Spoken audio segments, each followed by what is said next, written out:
Most unconvincing person I've ever seen, and she works really hard to get some tears going. You can see them in her eyes. I'm not saying there weren't tears in the rims of her eyes. She does her damnness to get that tear to fall. She's dabbing in her eyes a lot, and when the tear finally does fall, she keeps wiping her face, but conveniently continues to miss the one tear that she was able to get to fall out of her eye. I'm like, how many times are you gonna wipe the same spot and miss the tear? You know, but she's got to make sure you see it because she worked hard for that tear.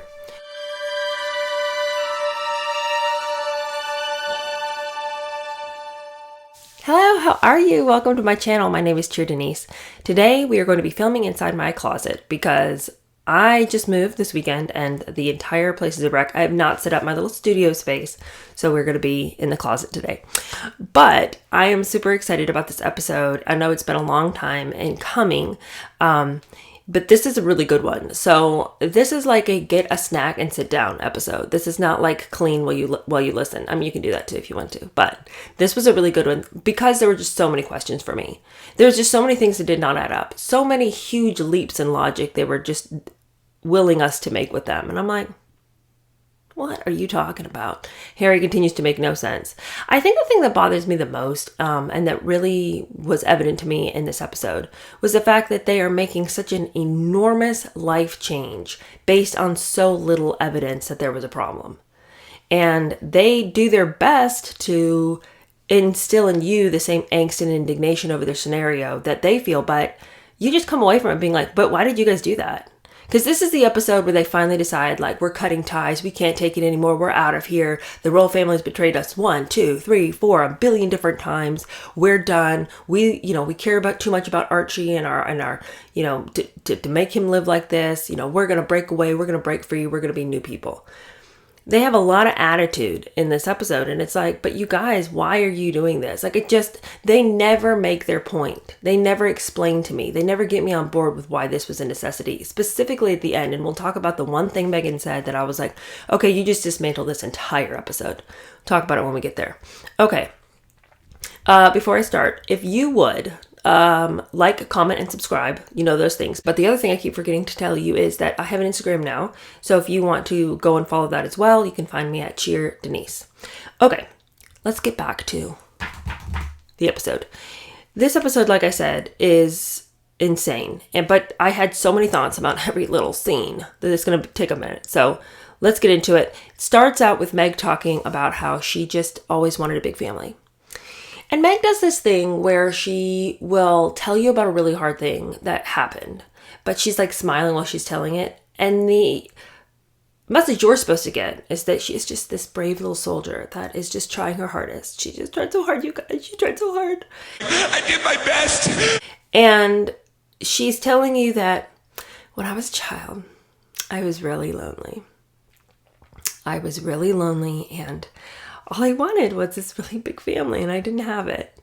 And so when I was pregnant with Archie, I was so excited about what he would have, about the cousins he would have, and the aunts and the uncles and the grandparents.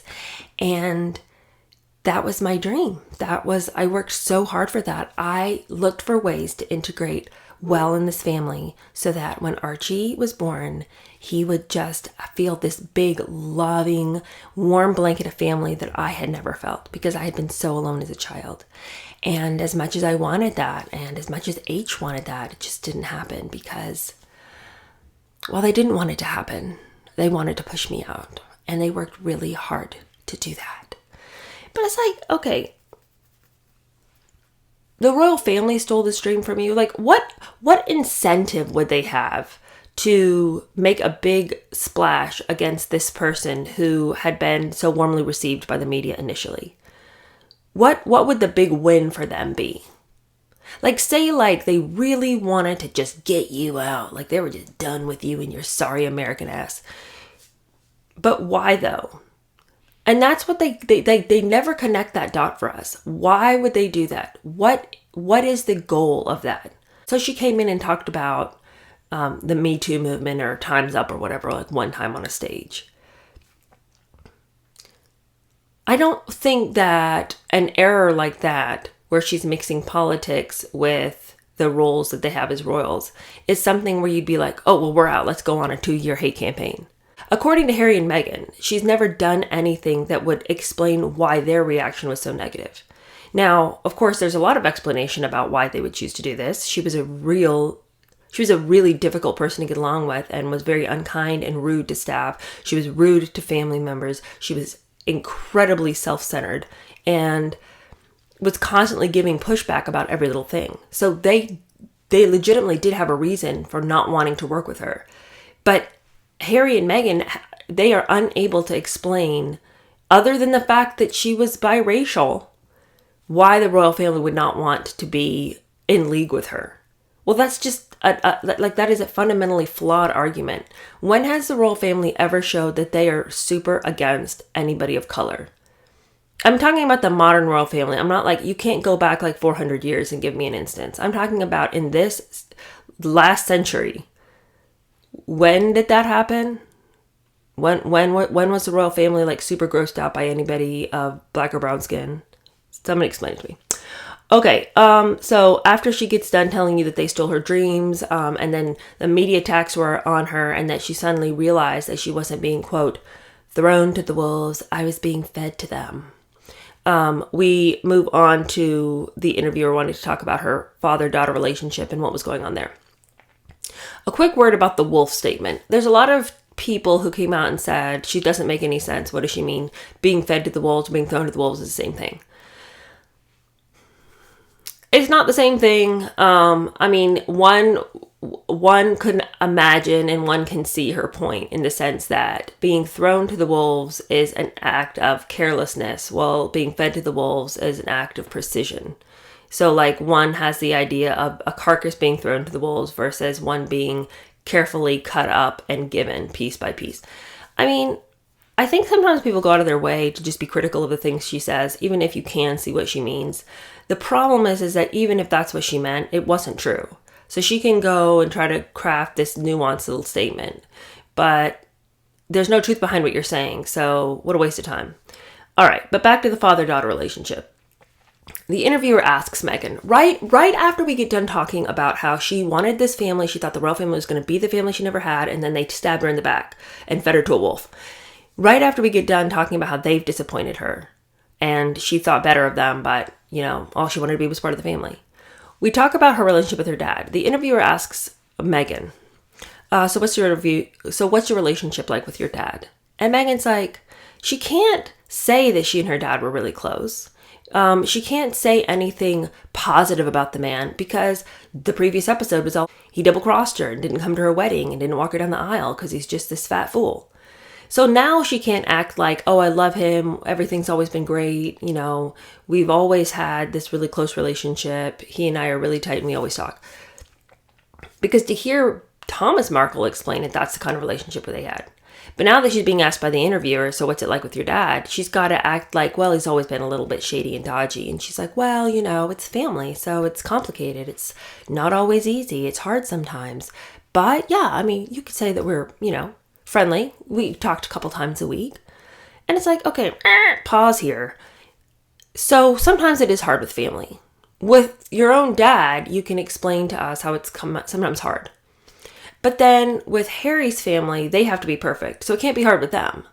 But with your own dad, well, it's family. You know, sometimes it's hard.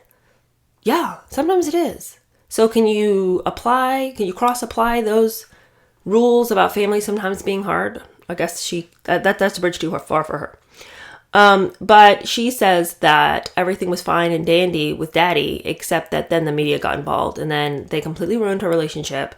And it was getting to be really difficult because originally he had been criticizing Meghan, but then he switched his tactics to criticizing the royal family.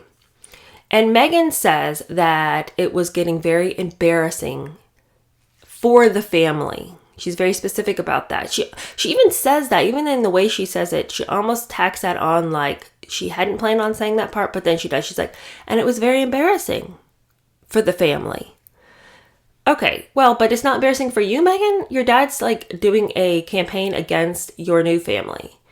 You're supposed to leave and cleave. So this is now your family. And your dad is coming out and, you know, eviscerating them on any morning show he can get on. And this is not problematic to you? You're not embarrassed by this, but she really wants you to understand that she was put upon by the royal family, who basically blamed her for all this, who basically was acting as though she'd gone on Good Morning Britain and spewed hate about them because her dad did it, So they kept like riding her to like figure it out and, solve the problem. It's like, all right already, old lady, get off my back. But they wouldn't help her. So she said that she went to them and was like, look, you guys keep telling me I have to do something. So what exactly is it you want me to do?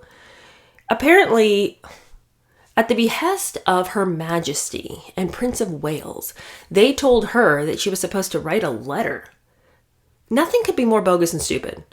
But she was supposed to write a letter and send it in the mail, like this is 1880, and then like tell her dad to basically like, I love you, but back down. I don't even understand this. Like, okay, with all the funds that everybody has, with all of the strings anybody could pull, why don't you two meet somewhere and you guys can have a face-to-face conversation?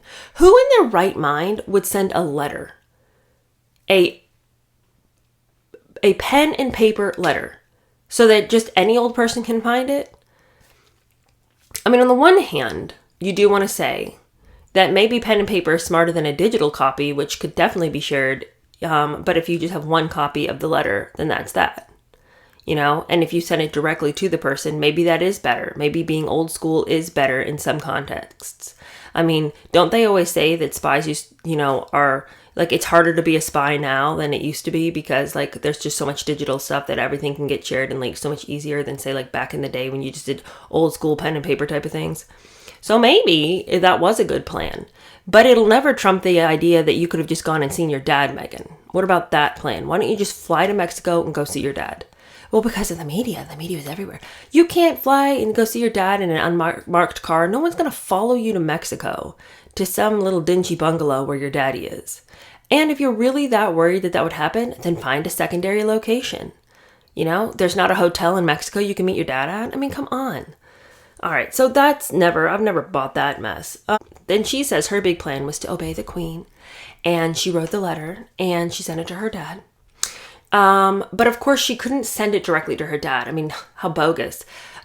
How could she actually expect a letter from Meghan Markle with a return address to Kensington Palace, addressed to Thomas Markle, to actually get to him? Of course somebody would intercept it.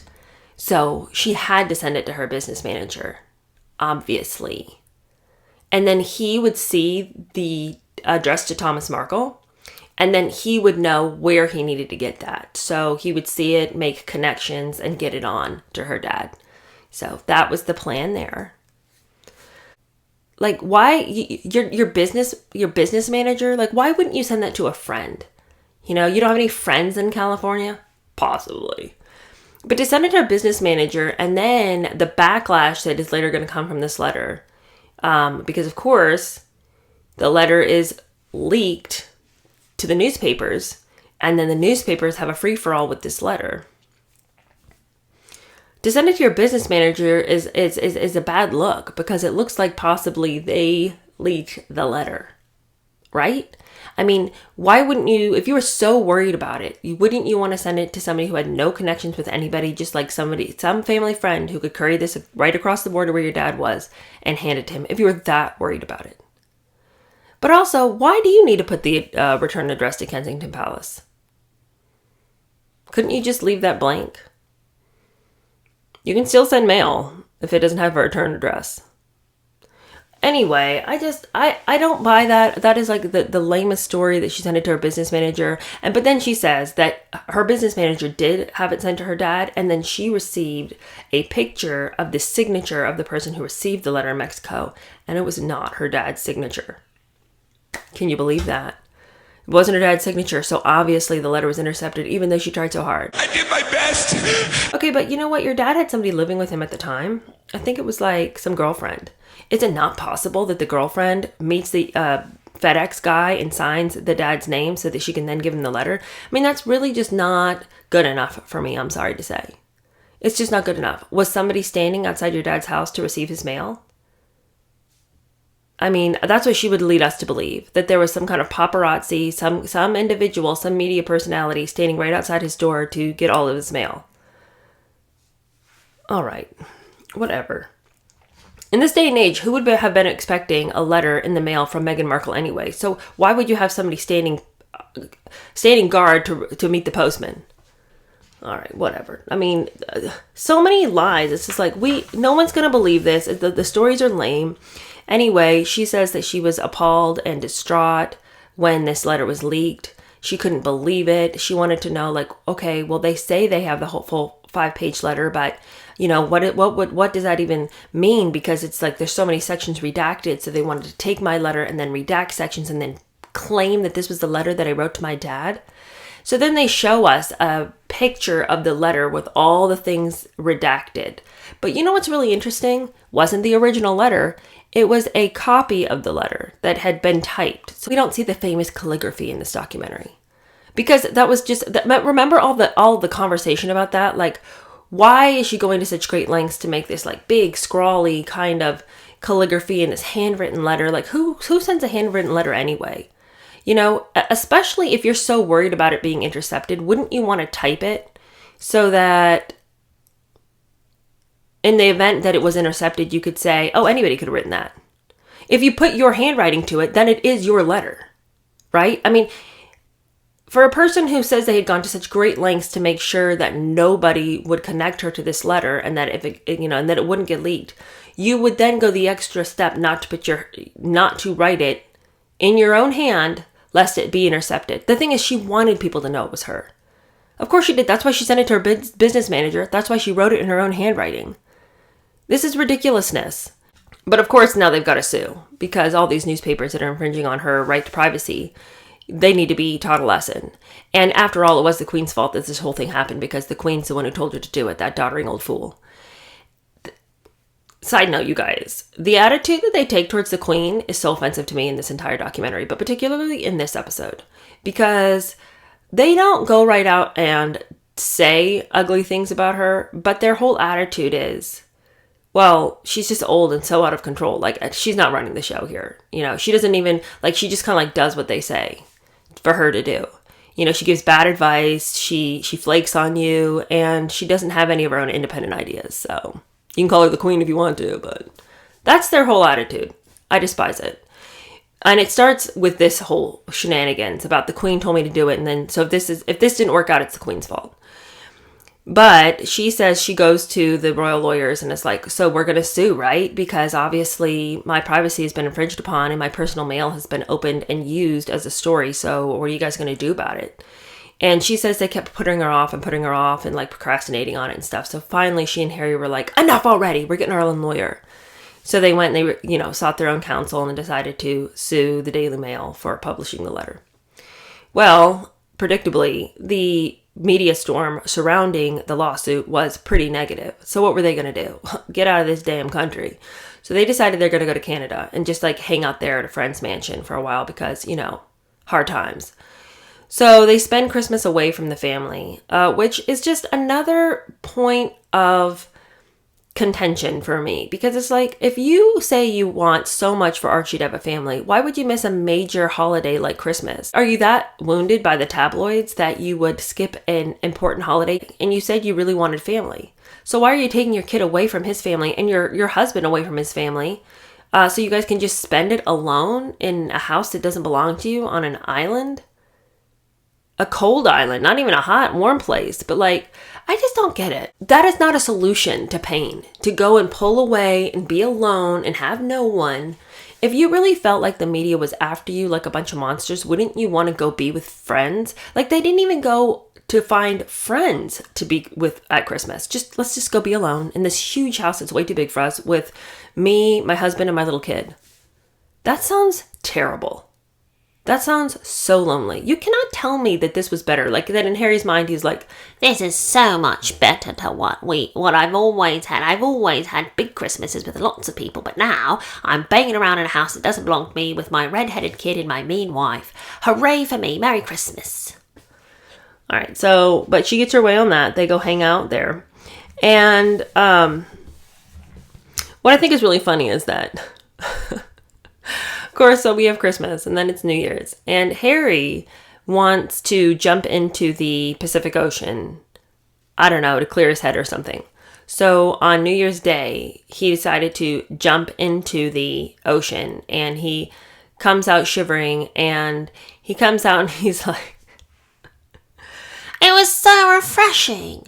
Well, take that, 2020. What you got coming?" and I was like, COVID?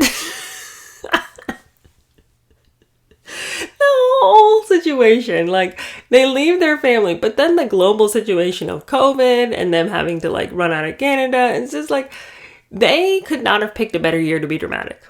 Okay, so what was once their heaven here on this island in Vancouver, alone in this huge house, turns into hell, because who should come running to ruin their good time but the paparazzi, of course. So the paparazzi is apparently circling the island in boats looking for them. They've got people busting up on their property. They've got this, that, and the other. It's a gated property, you guys, but on the back half, the fence wasn't finished. So paparazzi got in. And so now, they are being terrorized once again. They just can't even get away. They chose this place because it's an island, you guys. And those jerks followed. So they've got to figure out a better plan. But they did like the Canada situation. The vibe in Canada was good for them. So they decided that they do want to stay in Canada. But Megan says that the real reason they just didn't want to be in England anymore is because the Royal Rota is in England. And if they could just get away from them, then life would be great, because they could just, according to Megan, serve the queen and do the things she needed done and just be our own people, away from the Royal Rota. If we're not there, then they can't print stories about us, write stories about us. They won't even know what we're doing, and all the rest of the family can be on all the front pages like they so want to be. She literally says that. Like, that's not even me exaggerating. She's so bitter about her place in the hierarchy that she's infuriated that anybody would care if she was on the front pages. But that's the way it's set up. Like, why are you continually surprised that this family is like nothing you've ever seen before? Because this family is literally like nothing else that you would have experienced or seen.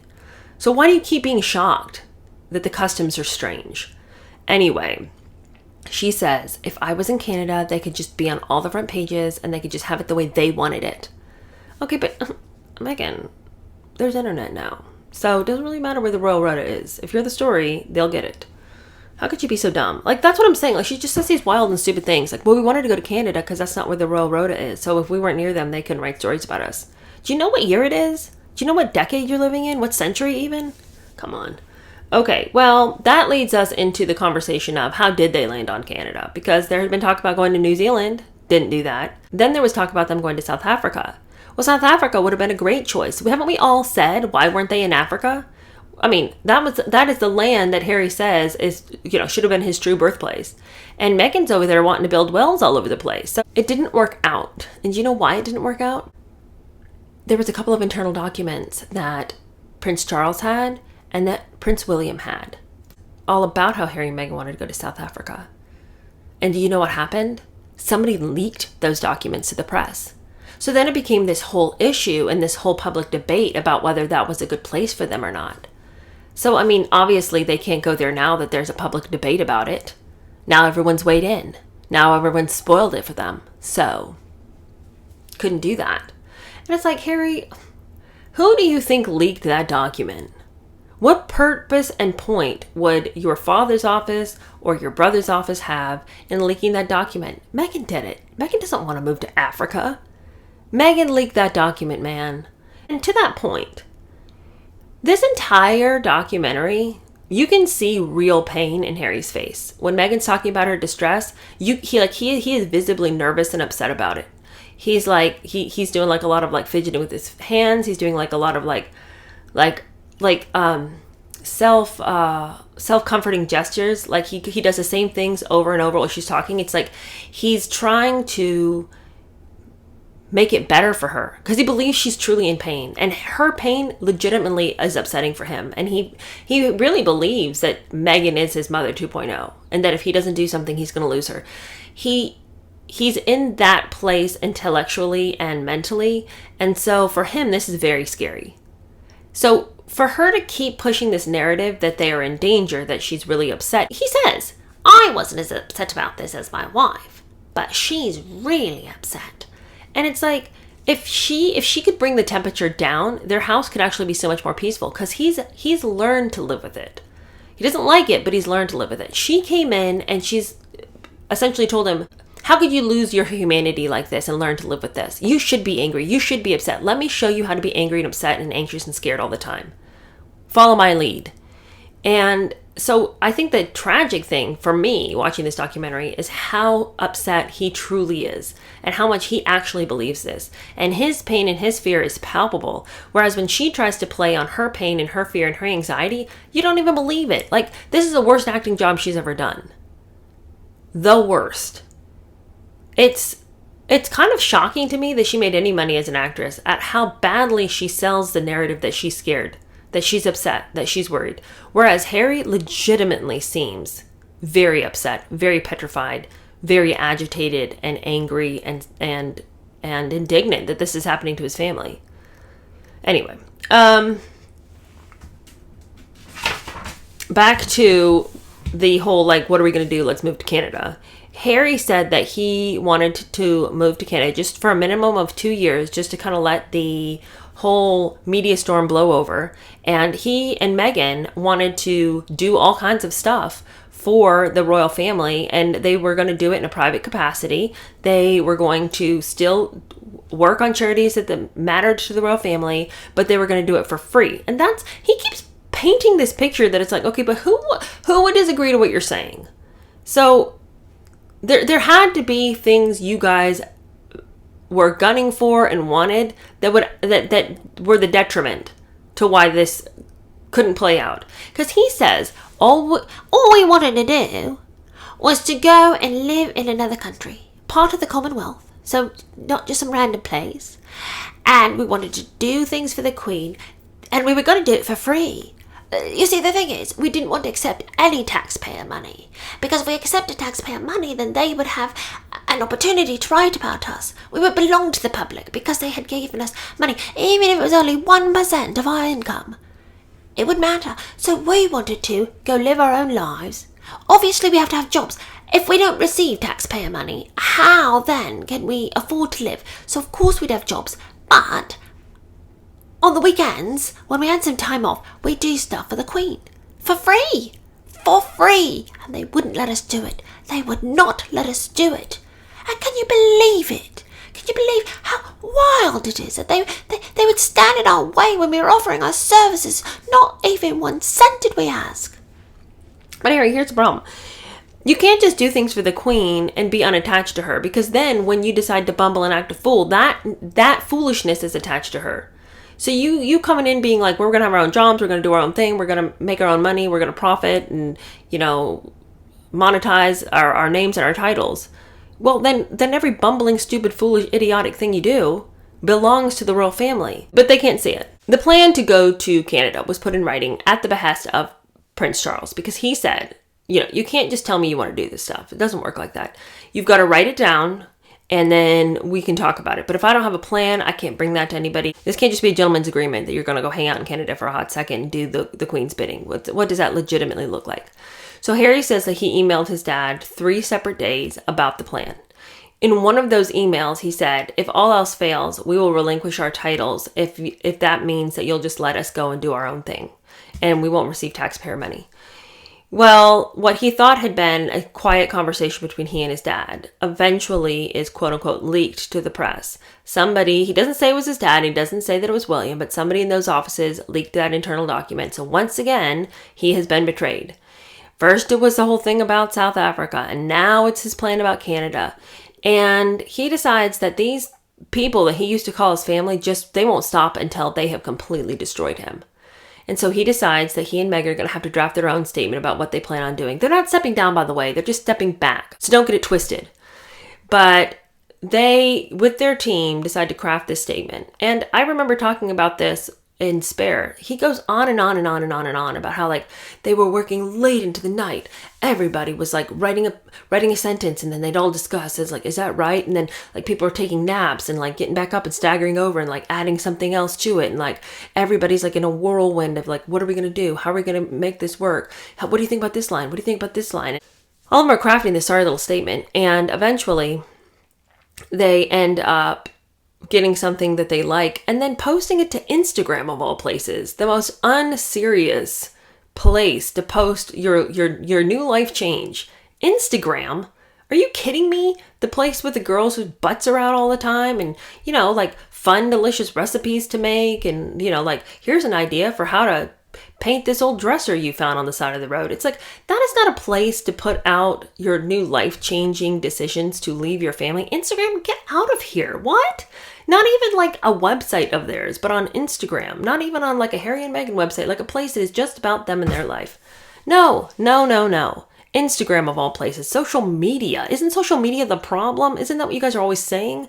That it's social media that's constantly spewing out these lies and misinformation, which Harry would like you to know is a global humanitarian crisis. So I don't know why you would join the leagues of those who are perpetrating global humanitarian crisis by posting your own stuff on social media, but I guess he thought that would work. And of course, the media is shocked about it, and the reports are, can you believe this? Harry has just decided, against all odds, to blindside his family, and he's letting the whole world know that he's leaving, but did they know he's leaving? And Harry and Meghan are just like, how could anyone act like this was something that no one knew was going to happen? We've been talking about this for years. And everyone acts like we blindsided them. And Harry's like, I have way too much respect for my grandmother to ever do something like that. Of course she wasn't blindsided. She knew. But you guys, the idea of talking about a decision and then making that decision without anybody else knowing that was the final move, of course you blindsided them. Y'all had not come to the conclusion that this is what you were going to do. You guys decided that they weren't moving fast enough for you. And so you were just going to make the call. And you guys were just going to do your own thing. Do not come to me with this foolishness that, well, everyone knew because we've been talking about it. Well, everyone knowing because you've been talking about it is not the same thing as having decided as a group. After they make their hellacious Instagram post, blindsiding everyone despite what they want to say, it was time for Meghan to go back to Canada. Part of what had driven their desire to just write their own post was because when they had come over to England for a little visit, the Queen had told them that she was going to meet with them and that they were going to have a sleepover and it was going to be this fun little time with her grandson. And then when they had come over from Canada 30 minutes before they were leaving, they got a call that said, hey, the Queen cannot meet with Harry this week as planned. She's actually fully booked. So he's going to need to arrange his diary accordingly. And they were blindsided by that. And they felt that the Queen had completely flaked on them and that she had promised them they were going to have a sleepover and then they didn't get to have a sleepover. So what was that about? Maybe they shouldn't invite her to their birthday party. Harry is super angry about it and feels like his grandmother has been captured by the institution and that she no longer belongs to him as a member of his family, that she's going to put the institution before him every time. And part of me wants to go, but like, wasn't she ravaged with cancer at the time? Is it possible that perhaps she needed to take on some chemotherapy? Is it possible that she had some health-related things that impeded her from hanging out with you for your sleepover? I mean, it just seems like the inability for him to imagine what her plate must look like. First, as the Queen, but then secondly, as a human who was struggling with health issues. For him to be so selfish and be like, well, I guess this is what it looks like when the institution matters more than your grandson. And Meghan's over there like, yes, let me add a little bit of my insight there. I'm going to come in hot with some of my good takes. This is what it looks like when family and the family business get in the way of each other. Mic drop. What do you think about that? Brilliant. Brilliantly insightful. Whatever, Meghan. I mean, she is always saying these things like she's really told you how it's going to be. It's like she's really dropped some info. What are you talking about? After they basically, from all tales the way they would tell it, get the middle finger from the Queen, they decide to go and lick their wounds, and that's when they write their statement because the family's obviously against them and won't meet with them. And Harry claims that he did try to get a meeting with the 3 private secretaries and try to hammer something out, but they wouldn't do it. So, I mean, he'd done everything he could do. His hands were tied. I mean, it was either make his own post on Instagram or, live in hell. So what are you going to do? So he posts on Instagram, Meghan has to go back to Canada to be with Archie. And after Meghan leaves, then the 3 private secretaries are somehow able to manage a meeting. And Harry's like, You know what I think? I think they didn't want you there, Megan. And it's like, yeah, no, duh, they didn't want her there. And Megan's over there like, I can't believe that as a mom and a wife, and as the principal character in this whole drama where I'm the one that's being persecuted every time I turn around, I can't believe that they would do that to me. I can't believe that they would hedge me out of my own life and the decisions that belong to my life. It's like, okay, but Megan, you are such a difficult person. You won't let us know that. You won't tell the people in the documentary that you're a difficult person. I mean, honestly, who would? But none of this makes logical sense. Why are you asking me to take these giant leaps of logic with you? These people would just suddenly, for no discernible reason, just hate you so much that they're trying to ruin your life. They won't meet with you to your face. They won't have a conversation with you. Why would they do that? Like, you have to describe to me why. You can't just say they did. What evidence do we have of them ever being like this with anybody else? So explain to me what it is about you that they just could not stand. They do a terrible job because they can't be honest about the real reasons, and there's no other legitimate reason that anyone would act like this. Why anyone wouldn't meet with her. Anyway, Harry says he had to meet with them, and it was so scary because my brother was screaming at me. My father was saying things that weren't even true. My grandmother's just sitting there watching them. I mean, she's just so old, you know. She can't contribute to the conversation, so she was like, you know, not in it. My brother was screaming at me the whole time. It was really hard because I didn't have Megan there to help me get through the conversation and the arguments that we had planned out to have together with them. And I had to remember everything. It was really hard. Well, okay. He says that they gave him 5 options, and that when he chose the middle one, which was like half in, half out, they were like, sucker!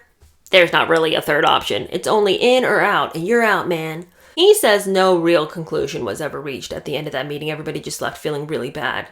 And his dad was a liar, and his brother was a bully, and his grandmother was a doddering old fool. So, unfortunately, his family sucks. And, you know, he says the thing that's the hardest for him about all of this is how his relationship with his brother was ruined. Plain and simple. His relationship with his brother was wrecked, and they'd always been so close. And, you know, he says, there's a part of me that understands that, you know, the institution is his inheritance. Of course he has to defend it, but I always thought the blood was thicker than water. I suppose not. And then a news report comes out after he has been, according to him, bullied by his brother. Bullied Megan, bullied him, bullied them to the extent that they had to get out of there. He's already said it. Then apparently a news report comes out saying the same thing, that William bullied them out of the family. Now, where would the news get that story? Isn't the media in league with the evil father and brother? The doddering old grandmother? Doesn't the media work for that part of the family? Not for Harry and Meghan. Never. They never write a story about Harry and Meghan, defending Harry and Meghan ever. It's always what William wants. So then a story comes out that William's a bully. How did they get that story? Why would the media run a story like that? So, according to Harry and Meghan, a statement was put out, a joint statement, with Harry and William having signed off on it, supposedly, addressing the fact that this story is all falseness. Nobody believes that William bullied Harry out of the family. Nobody believes that in the whole family. And that both Harry and William are very upset that the media would make up a lie like this, and that nobody feels this way. So Harry is infuriated because just within hours of the original story of William being a bully comes out, then the royal family hops to it and defends William and says, that's not true, no one believes it. So he immediately calls Meghan so they can stir the pot together. And he says, you know what they just did? 4 hours after that story about Willie came out, they just came out and they said that William and I, and by the way, I didn't sign off on this, William and I are mad about the story and that we don't like it and that it didn't happen. But look how they defended him. Did they defend you, Meg? Did they? They fed you to the wolves. But the problem is that, well, Meghan is supposedly busting up in tears about this, about how the royal family would never defend her, but at the blink of an eye would defend William.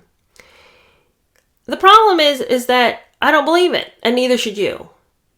Why would the media publish a story about William bullying them? I mean, we had heard stories that they weren't getting along, but never that he had been bullied. Harry's the only one who has consistently given us the narrative that William was a bully to him. And of course, in his book, he writes about how the fact that, William came and pushed him down and scratched his back and broke his necklace. And so if there's been a bully narrative, that's been Harry's story. Of course, Harry leaked that story. Now, did the royal family hop to it and cover that story up? Yeah, probably. But in Harry's defense, because does Harry really want stories out there that clearly have originated from him when his whole problem is that he says that the royal family is leaking stories? This was as much to his benefit as to William's benefit, to cover that story up and say, hey, none of that is true. Because obviously Harry leaked it. If we're talking about everyone's in the business of leaking stories, and so then Harry leaked that story. And the royal family did him just as much a service as William by saying that one's fake. That didn't happen. But see, Harry's mad because he wasn't able to play the game. Oh, Lord. And nothing Harry says makes any sense, because he says that everyone wants to blame Meghan for the fact that they left. He says, I've seen pictures where I'm standing there and I'm drawn like a dog. Meg's standing next to me, I've got a chain around my neck, she's got the leash. And they're trying to say that Meghan is the one that is controlling me. But, actually, I'm the one that made the decision. I'm the one that said, we're getting out of here. I'm the one that packed my family up. I'm the one that told my wife, let's go, we're going. Get it together, we're out of here. But you know what this is? It's misogyny at its best. Them showing that picture is misogyny. I thought misogyny was when the man thought he was better than the woman, and he called the shots, and he's the one who made the decisions, and he's the one that basically had a boot on the neck of the wife and children, and whatever the macho man wanted was what he got. Isn't that what misogyny means? If Meg's the one holding the leash and he's got a choke collar on his throat, wouldn't that mean that she's the one in control? And if she's not the one in control, then you running around telling the whole family what they're going to do and no one has a choice and you're the one that's making these big moves for the family without her insistence that it happen, or seemingly, according to Harry, without her colluding with him that this should happen. Wouldn't that be misogyny? Does he know what the word means? Okay. Continuing on. The media, of course, characterizes this as Megxit, and we get a lot of talk from the talking heads that are really worried about racism that this just shows the unseriousness of the tabloid media. And it's like, were you looking to the tabloids for seriousness? The way they use that term Megxit, that just shows how unserious the tabloids are. Wow, what a genius. Finally realizing the tabloids aren't a serious means of journalism. Tell me something I don't know. Harry gets some traction, though. He gets a lot of attention. The more he cries about how the media has ruined his whole life, first with his mom and now with his wife, he is invited on some Zoom calls where apparently he was working with this company called Bot Sentinel that looks to find connections between misinformation and the accounts creating it. So, nothing could be more dumb. Can you imagine spending your whole life online trying to figure out where the bots are? Why don't y'all get outside and look at the grass and look at the sky? Why don't you go feel some dirt under your fingernails? I don't understand living in a world in which you're so concerned with what's happening in this nether region of the internet. Who cares? It's not real. Go outside, hug your kids, teach them how to ride a bike, go to the store, buy some good food, cook a good meal, go read a good book. Have some friends over. Be a human being in the world. But no, he's got to go work with Bot Sentinel. And they discovered that there was, I think, 83 accounts that were responsible for all the misinformation. So marginally, very extremely small group of people. But apparently they had such massive reach and they were training all these other people to be terrible just like them that they were reaching, 17 million people. Reaching, though, is a difficult thing to really pin down in the world of the internet. If I put out this video, potentially anybody on YouTube could see it. It's out there. But did I reach every single person who is on YouTube? No. Clearly, by my subscription numbers, I have not. And so it's just you say you've reached 17 million people, but have you? I don't know about the mechanism with which they were conducting this research. Regardless, Harry working with Bot Sentinel meant that he got invited on some Zoom calls, you guys. So we get footage of him on his Zoom calls. Hilariously, Megan is off to the corner, crouching on the ground beside a couch while he's on the Zoom call, but he's literally sitting in front of a computer monitor having the call, and the computer monitor is facing him and away from the room. But she's still crouching on the floor like she's going to listen in, but, you know, she doesn't want to accidentally get in the Zoom footage. How would you? The camera's pointing the complete opposite direction. It was a weird scene.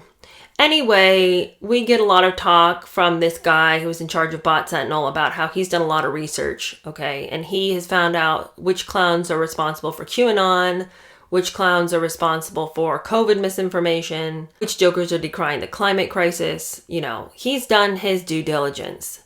So on top of all those hard-hitting issues, he also got into it with Harry and Meghan.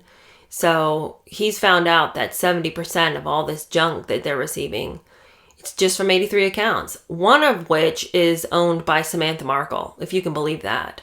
He said they just scratched their heads and dumbfounded that the half-sister would come after Meghan like this. Like, that's the thing that took them so long to figure out, is why the half-sister would be involved like this.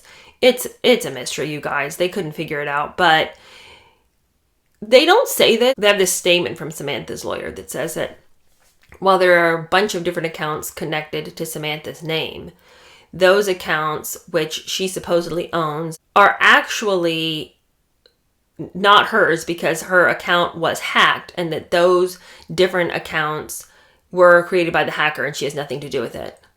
I don't know what I believe when it comes to Samantha Markle, because between you and me, I find her a problematic character. I am not saying that she can't be upset that Meghan seems to go about her life telling lies, and that Meghan says they didn't know each other and Samantha says they did. But I think sometimes the way Samantha has carried herself in the public hasn't been very flattering to her. I think that just the fact that she won't move on from this is unfortunate for her reputation. All of this can be true, but don't make your life about it. Don't become known as the bitter half-sister of Meghan Markle.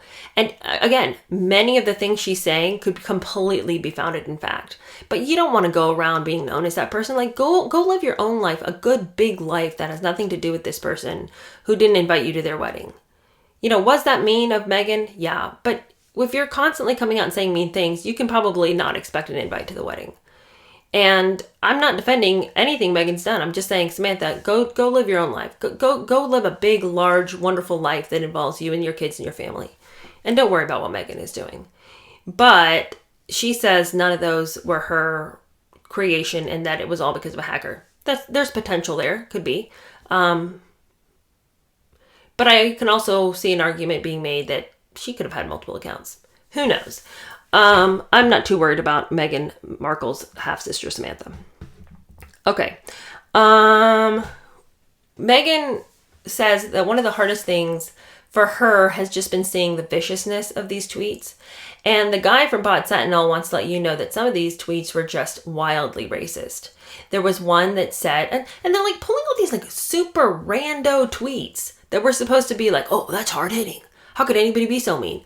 You guys, the meanness that any of us can find in any comment section on YouTube should let everybody know, completely discredit comments, tweets, random things people say on the internet. Like, you cannot live your life by that. Somebody wrote something that's like, this is why interracial marriage is a bad idea.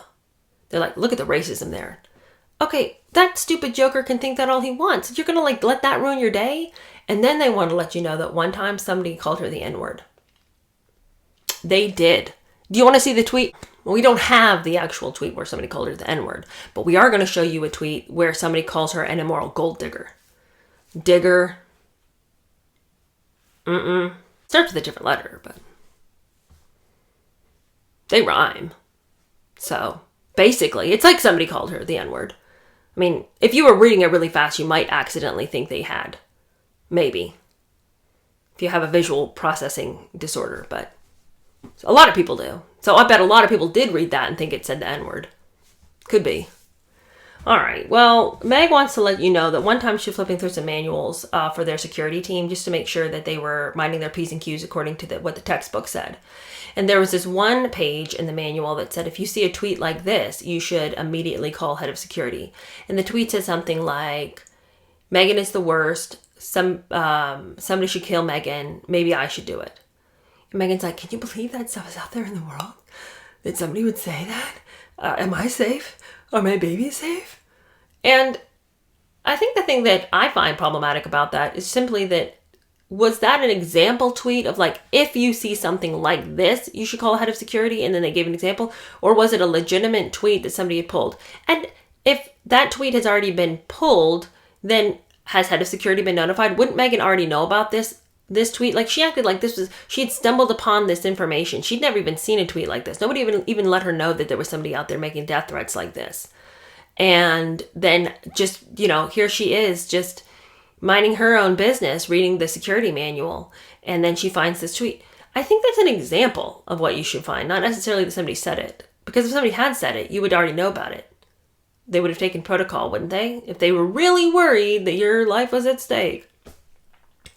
Anyway, she lets that be the catalyst for her crying scene so that she can win an Oscar at her life.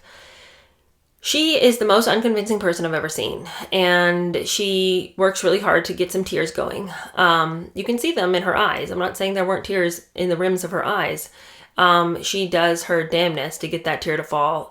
She's dabbing at her eyes a lot, and when the tear finally does fall, she keeps wiping her face, but conveniently continues to miss the one tear that she was able to get to fall out of her eye. I'm like, how many times are you going to wipe the same spot and miss the tear? But she's got to make sure you see it because she worked hard for that tear. Then we cut to a scene of Megan and Archie playing because we're supposed to get this idea that she's just a mom. And that's why it's so tragic that people are being this mean, because she's just trying to read her kid a story about the Gruffalo while he beats on a pot drum. And while he's beating on that pot, she's over here being like, I love it. That's so good. Please. Thank you. Play it again. Please. Thank you. Play it again. She's weird with him. It's not like a normal mom. It's like somebody who is a babysitter, and she talks to Archie like he's not really her own. Because how many of us are going to sit there and listen to somebody bang on a pot for infinity? Most of us are going to be like, okay, let's find something else to do. And we redirect. I'm not listening to you bang on a pot. But I bring up the scene not so I can criticize about the banging pot and how unrealistic I found that scene, but because Archie is wearing a shirt that says, "Love my mama." Now, is this a description of his feelings for her, or is this a commandment to you to change your ways? Regardless, it is the weirdest bit of propaganda, arguably in the entire thing, that they would put their child in a shirt that said, "Love my mama." Are we supposed to love her because he does? Or is he trying to preach to us? Is his innocence supposed to compel us to change our minds, our hearts, our souls towards Megan? I don't know, but it was weird. Okay, continuing on, we get more of her friends being weird. There's this one friend that came up a couple of episodes again that I didn't even mention about because I was like, who even is this rando? She apparently was invited to the wedding. And I'm like, but I thought Megan had no friends at the wedding. So I need to maybe do some digging as to who this person was. Because I remember this friend being weird to me because the friend said that she was at the wedding and she wanted to cry because it was all so meaningful. And that she was like, don't cry, don't cry, don't cry. And that right after that, they cut to the gospel choir singing a song that said, don't cry. And I remember thinking when I watched that episode, why is the gospel choir singing a song about don't cry at a wedding? This person's back, and she is saying that the media is really mean. It's not a case of sticks and stones won't break your bones. It's real. The threat is real. It can kill you. And she says it exactly like that. The threat is real. It can kill you. All right. Well, since the threat is real and it can kill you, they have to go to therapy. So then we get a scene of them at therapy. Megan, both of them are supposed to sit there with their eyes closed and their hands out to receive the words of therapy. And the therapist is telling them not to buy into the lies about them. They know who they are. They don't need to listen to this stuff. Don't take the bait. All of this. All the stuff that a good friend would tell you. If you had any friends in your life, they would tell you. You don't actually have to pay for therapists to tell you the exact same thing a good friend would tell you. But there they are. Megan's got tear marks coursing down her cheeks. We never see the tears fall, but they're there. She's got these tracks down her face of the tears. Harry has his head thrown back in dismay. And finally they are allowed to open their eyes after they've received the healing from the therapist. And we're just supposed to get this feeling that this is just super, super hard for them. It's devastating is what it is. Okay, well, they've got to close this chapter, right? They can't just sit forever in the bad feelings. They've got to move on towards their new life. Now that they've been cut off from the royal family, now that they've been shoved out the door, it's just time to embrace the truth of reality, to go say their goodbyes and start their new life. So they go to England for a farewell week, and they have all of these things scheduled. Many questions rose in my mind, you guys, because for one thing, they bring a photographer with them, right? So they have all of these photographs, which are quite frankly beautiful photographs, black and white, of Harry and Meghan going through all their things that are still in England that they have left to pack up and bring over to their wherever they're going to live, because they're homeless, by the way. You know, they've got nowhere to live, but they've been kicked out. So they're going through all their things. Meghan's talking about, it was so fun to look at that warm fuzzy blanket we forgot we had and the funny hat. It was such a funny hat. And it's like literally just a hat. It's like there's nothing funny about it.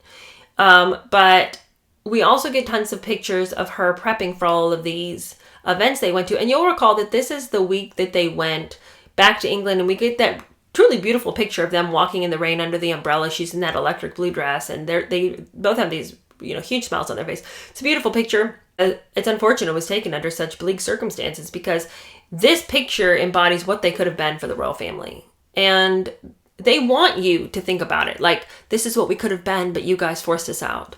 It's like, no, you gave this up. But anyway, we get all these pictures, and we get a lot of pictures of people helping her get ready. Makeup artists, people like pinning on her hat, fixing her dress, all of this. And I'm like, I thought you guys were just left with like a broken zipper and a safety pin. So now that you guys are about to leave England, suddenly the royal family rolls out people to help Meghan get dressed and find the appropriate things to wear.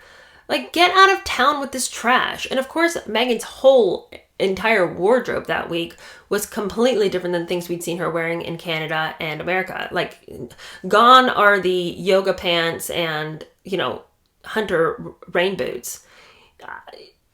Now she's in these beautifully constructed, vibrantly colored pieces. And I just feel like, what is she talking about? No one helped her.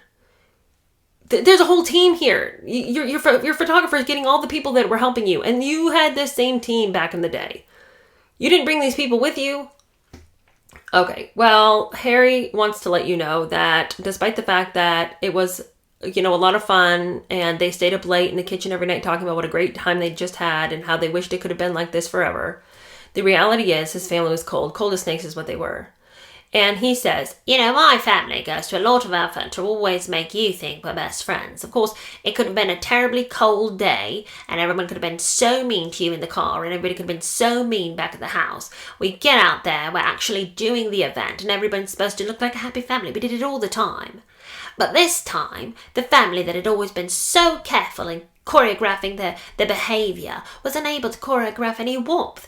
It was cold, it felt cold, and it looked cold. But I'm like, Harry, they want it. Okay, if they have the ability to make warmth appear where there is no warmth, like you say, is it not possible that they wanted the world to know that they did not endorse you and Meghan? That they did not feel warmth towards you? That they were upset that you were leaving? That they had not forced you out? Okay, we get the professor again, who was all shocked by the fact that the tabloids are unserious and came up with the term Megxit. He comes back to say, isn't it a shame that here I am as a man of color in England, who had pinned all my hopes and dreams on Meghan, that she should be forced out? And isn't it a tragedy that this person who looked like the Commonwealth could not be treated with dignity and respect, and that the royal family could not stand up for her? And I'm like, Meghan looks like a person with a tan. She does not look like swaths of the Commonwealth. I get darker than that when I tan. I mean, it's just like, why are we pinning so many of our hopes on the fact that her skin had a little melanin in it? What a dumb reason to look to somebody to be like the salvation of England. Why are you the professional that you are if you come to such foolish conclusions? Anyway, we're almost done. Don't worry. Tragedy has struck in the form of COVID. And they're in Canada now, but Canada's closing its borders. As the demon COVID rides their back, what should Harry find out but the fact that his security, what he had promised Meghan would never be stripped, is being stripped of him in 3 weeks, and he better get his ducks in a row if he's planning on saving his family from death. So we leave it with him saying that it was now or never. I had to leave Canada. I had to find security and I had to find safety for my family. That's the end of the episode. With my final takeaways here, that episode was wild. It was wild because it was full of so many obvious lies and manipulations. Some of the earlier episodes were easier to believe for me. And I'm not here to believe any of it, but like if I knew nothing and I knew no better, I would be like, these people seem kind of nice. But this episode just asked too much of me. It asked too much of my mental faculties to believe these lies. And one of the things I don't believe, and one of the things that just left me like, wait, what are you talking about? Came from Meghan, who this whole time has said that the tabloids for 2 years were on a hate campaign, and it was all propaganda against her. But now we are finding that she says that when they went back to England for that 1 week where she got to wear color and she just basically gave a middle finger to all the people who had ever told her that she couldn't. Now she says that they were mixed and mingling with all the crowd, she was really nervous because she thought, what could these people think of me? They've been lied to for 2 years, according to her. They must hate me. But when she went, everyone loved her. They were embraced by all these people, and everyone just thought they were wonderful. At which point did they ever think, hey, let's backtrack. We've made a terrible mistake. We have believed the lie that the entire public believes the tabloids, but they don't. They still like us. So at what point was she willing to then have said, hey, we made a bad call. We made a really bad call. The public doesn't believe it. We don't have to read it if we don't want to. We can just ignore it. And let's just let that crazy whirlwind of chaos above our heads called the internet just do its own thing. And we'll just be down here doing real life. They chose not to do that. And I'm like, okay, but then why did you leave? Like, if you don't have to believe it and the public doesn't believe the media about you, then why are you running? What's the problem here? You're going to have to reframe that for me. What happened? Why are you leaving? What's going on? You are reacting to a non-issue. And you want us to get emotionally worked up about it for you. But in that one line of, we went out there and I thought the public was going to hate us after 2 years of a hate campaign and they loved us. They loved us. It was really hard. We had to leave. But why are you leaving? But why? So, I don't get it. The other question that of course comes up is the institution really such a bunch of hate mongers that they would tear up a family like this? And if they are, then how come the family has been torn up like this from the inside out before? If these people are so hateful and that they would push you out for the littlest thing, how is it that characters like Prince Andrew still somehow have managed to be with the family? I know that he has drastically had to cut down his involvement in the family because of his own indiscretions, but his indiscretions are not new. People knew about the way he was for years. That's why he's called Randy Andy. The institution somehow seems to manage to hold people together. I know that there's the whole like, oh yeah, but look how they treated Diana. Well, look how Diana treated them. You know, it's like they gave her every opportunity to succeed. And she chose not to. She and Charles were both having affairs right, left, and center. And if their marriage broke down, no marriage could have withstood the amount of cheating involved in their relationship. My final takeaway, and I have already mentioned this, but I'll just say it again. I think the tragedy of this documentary and the tragedy of this whole story is that Harry really believes this stuff. For Harry, this is true. He lost his mother, and he believes to this day that it was the media's fault that he lost his mother. His wife's playing on that. And so it's really hard watching him in these interviews as you watch Meghan really cosplay distress and pretend that she's really been put upon and then pretend like she's really hurt. And it's the worst performance you've ever seen of anybody in pain. And it made all the more false because next to her is a guy who truly is in pain. So we have a very real image of somebody who's scared and nervous and upset and wants to help next to somebody who's just a big fat faker. And it's really destroying her performance, quite frankly, to be next to the real deal. So I just feel really sorry for him. I know there's a lot of people who hate on him and say he should have known better. Yeah, I mean, I think that he has bought this hook, line, and sinker. But I think that my heart still goes out to him because I think he's just a very confused guy. I think he's always been confused his whole life. You have to only read his book to know how confused he is. The number of times he thinks that animals are bringing him messages was profoundly revealing. And so I think that my heart goes out to somebody who I think is, in a lot of ways, genuinely wants to do right by the people in his life, by his wife, by his kids. I think that he's been manipulated into believing his family doesn't care about him. And so my heart does go out to him. But anyway, that's the end of that. I'll do my best to get the next chapter out. The house is coming together. And hopefully next time that I see you, we won't be in this closet with nothing behind me but a white wall, because bell ring. Although I know some of you like really hate my setup that I usually have. So some of you might be happy. But all right, I'll see you guys later. Bye.